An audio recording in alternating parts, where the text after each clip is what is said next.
উত্তরবঙ্গ বন্যা দুর্গতদের পাশে দাঁড়াতে মঙ্গলবার সকালেই উত্তরবঙ্গের পথে রওনা দিলেন প্রদেশ কংগ্রেস সভাপতি শ্রী শুভঙ্কর সরকার। তার সঙ্গে রয়েছেন প্রদেশ কংগ্রেসের 9 সদস্যের এক প্রতিনিধি দল। সূত্রের খবর, মৃত 3 নাগরিকের পরিবারের সঙ্গে দেখা করে সমবেদনা জানানোর পাশাপাশি তাদের পাশে দাঁড়ানোর বার্তা দেবেন শুভঙ্কর। উত্তরবঙ্গের বন্যা পরিস্থিতি ক্রমেই ভয়াবহ রূপ নিচ্ছে। এই কঠিন সময় দুর্গতদের কাছে দ্রুত ত্রাণ ও সহায়তা পৌঁছে দিতে উদ্যোগ নিয়েছে কংগ্রেস। ইতিমধ্যে প্রদেশ যুব কংগ্রেসের পক্ষ থেকে 9 সদস্যের একটি বিশেষ কমিটি গঠন করা হয়েছে, যারা ত্রাণ সামগ্রী সংগ্রহ ও বিতরণের দায়িত্বে থাকবে প্রদেশ কংগ্রেস সভাপতি।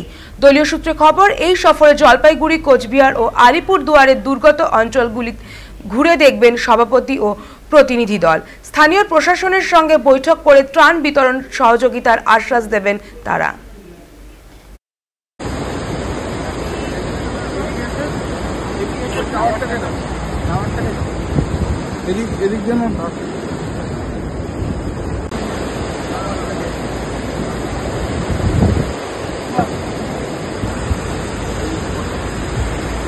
যত সময় যাচ্ছে ভয়ঙ্কর পরিস্থিতির সম্মুখীন হচ্ছে উত্তরবঙ্গ।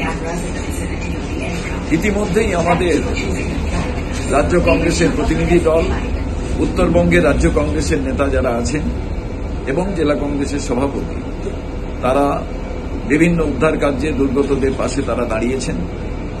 আজকে আমি সহ রাজ্য কংগ্রেসের প্রতিনিধিরা ওখানে পৌঁছচ্ছি। আমরা কেন্দ্রীয় সরকারের কাছে আবার আবেদন করছি, আপনারা একে জাতীয় বিপর্যয় হিসাবে ঘোষণা করুন এবং স্পেশাল প্যাকেজের ব্যবস্থা করুন।